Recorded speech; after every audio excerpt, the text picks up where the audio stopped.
une protection globale des animaux à l'ONU? Eh bien, simplement parce qu'une protection globale des animaux n'existe pas.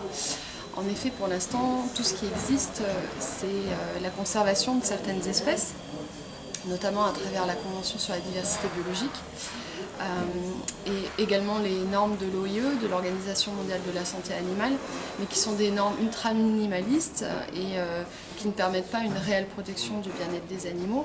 Et par ailleurs, ces normes sont non contraignantes. Donc l'idée, c'est vraiment de porter la protection des animaux, de leur santé, de leur bien-être, à un niveau universel, donc à l'ONU, parce que c'est une organisation universelle qui réunit l'ensemble des États souverains de la planète et qui a également une influence contraignante sur ces États, notamment à travers l'adoption non pas de déclarations qui sont non contraignantes, mais de traités comme des conventions. Et donc là, pour les animaux et dans leur globalité, donc toutes les catégories d'animaux, que ce soit les animaux de compagnie, que ce soit les animaux d'élevage, d'expérimentation, les animaux aussi utilisés pour les loisirs. Donc là, l'idée, c'est vraiment une protection globale, donc dans tous les pays du monde et globalisante aussi pour tous les animaux et toutes les activités qui impliquent les animaux et de la souffrance animale en particulier, afin de pouvoir protéger ces êtres sensibles, puisqu'ils le sont et c'est de plus en plus reconnu au niveau mondial. Donc c'est pour ça qu'on a donc fait cette proposition de convention cadre universelle à l'ONU, donc qui s'appelle la UN Convention on Animal Health and Protection. Alors, elle est structurée en 4 parties. Donc, il y a déjà le préambule qui rappelle en fait l'importance et même l'urgence de protéger les animaux à l'échelle globale. Et également le besoin de créer une institution onusienne pour la protection des animaux, puisqu'il y a le programme des Nations Unies pour l'environnement, comme on le sait, mais il n'y a rien qui s'occupe des animaux en particulier. Et on le sait, c'est vraiment un sujet global et important pour tous, en vertu aussi du lien d'interdépendance qui existe entre les animaux, les humains et l'environnement. Ça, on le rappelle aussi. Ensuite, on a donc, quand je dis on, c'est moi sur la base de ma thèse que j'ai réalisée pendant 7 ans au Québec et que j'ai publiée l'an dernier chez l'Harmattan, donc le droit du bien-être animal dans le monde, évolution et globalisation, par laquelle je conclus notamment par une proposition de convention. Donc celle-ci a été remaniée avec Antoine Goetschel, qui est le président du Global Animal Law Project et mon associé dans ce projet, et également d'autres experts reconnus en droit international des animaux. Et donc on a élaboré cette première version de convention, à savoir que c'est une première version qui est amenée à être améliorée et notamment, on le sait, les États souverains à l'ONU aiment bien avoir quand même leur main mise sur la rédaction des contrats qui les lient. Donc il ne faut pas s'attendre à ce qu'elle soit adoptée telle que. Par contre, il est important d'avoir une première esquisse, une première impulsion vers l'adoption d'un tel contrat afin de pouvoir lier les États vers quelque chose de réellement contraignant pour eux. Parce que pour l'instant, comme on le voit, les déclarations ou les normes ne suffisent pas à faire réellement avancer la protection animale de manière globale. Alors, donc ensuite, des définitions assez larges qui permettent à cette convention aussi d'être évolutive dans le temps. Par exemple, les animaux sont définis comme étant tous les animaux non humains, avec ensuite donc, ce qui est au cœur de cette convention, ce sont les principes fondamentaux, donc, tels que celui de responsabilité, de soins et d'assistance aux animaux. Ensuite, donc je passe rapidement, je permettrai à tout intéressé de la lire plus en détail. Les principes également fondamentaux comme celui de la sensibilité animale, principe de précaution, de valeur intrinsèque et de dignité, Les principes généraux du droit que j'ai pu dégager de ma thèse, à savoir celui de non-cruauté et de bientraitance, qui sont présents en fait dans la majorité des pays du monde. Alors ces législations, on peut les trouver en ligne, les textes officiels, de manière cartographiée donc sur notre site globalanimallaw.org, dans la rubrique de la base de données.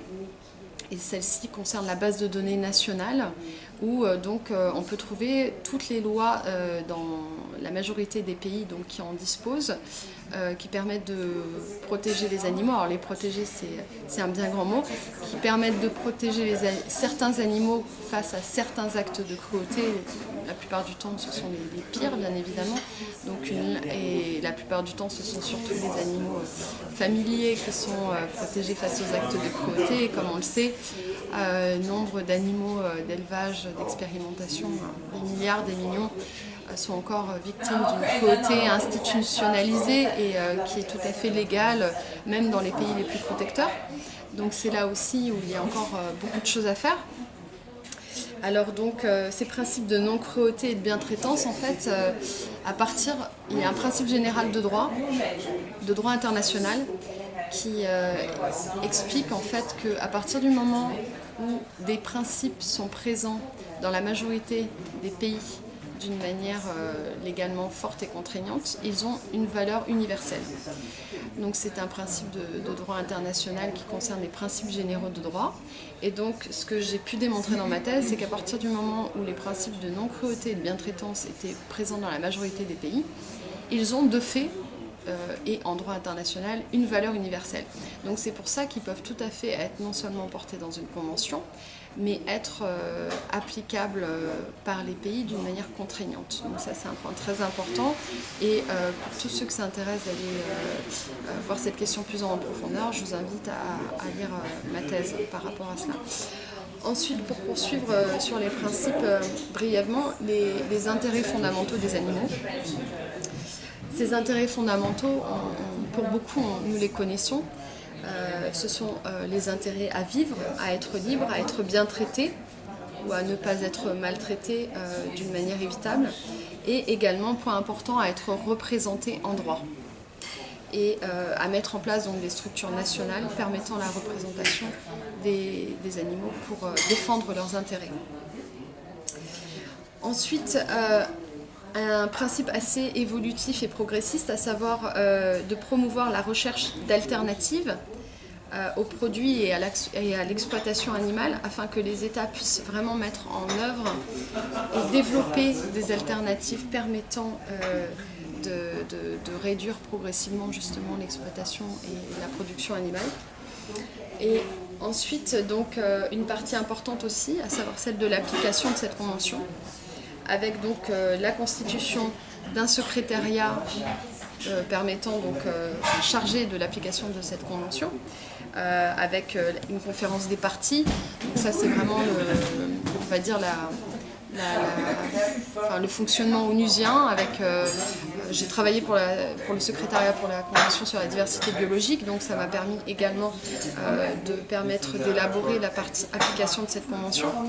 Donc voilà, il y a un secrétariat qui est en charge de l'application de la convention, qui est en charge également de réunir les États parties lors de conférences des parties, qui sont variables selon les conventions, mais généralement elles se réunissent, les pays se réunissent tous les 2-3 ans.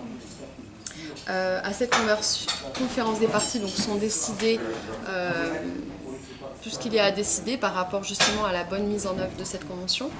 Et il y a également les rapports nationaux. Ça c'est le dernier point très important.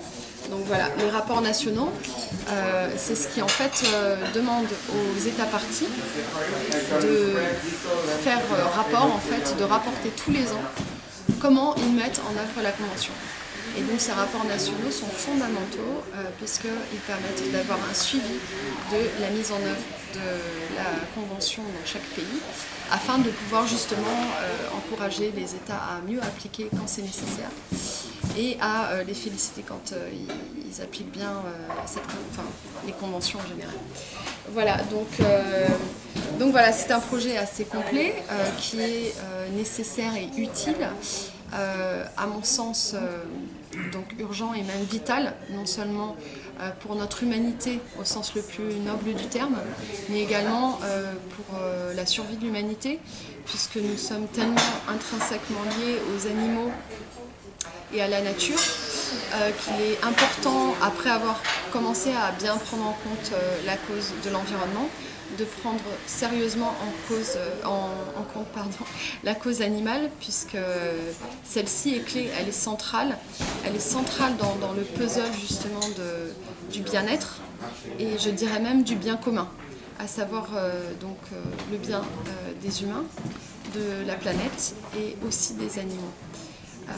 Je terminerai juste en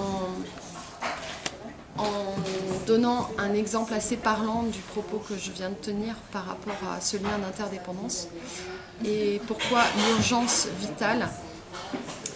Nous savons tous aujourd'hui que l'élevage industriel massif est la cause non seulement du massacre inutile de milliards d'individus, et également un fléau planétaire sur le plan environnemental, ainsi qu'un désastre pour la santé humaine. Il y a de plus en plus d'études à ce sujet qui le confirment. La sonnette d'alarme est tirée aujourd'hui par le GIEC en ce qui concerne le réchauffement climatique, qui est également intrinsèquement lié à cette activité, puisqu'elle y est responsable c'est le premier facteur responsable avec les transports. Et donc voilà, d'où l'urgence en fait de repenser complètement notre rapport aux animaux, notre mode de consommation et également notre mode d'interaction avec ces êtres sensibles qui méritent tout notre respect. Voilà, donc merci beaucoup.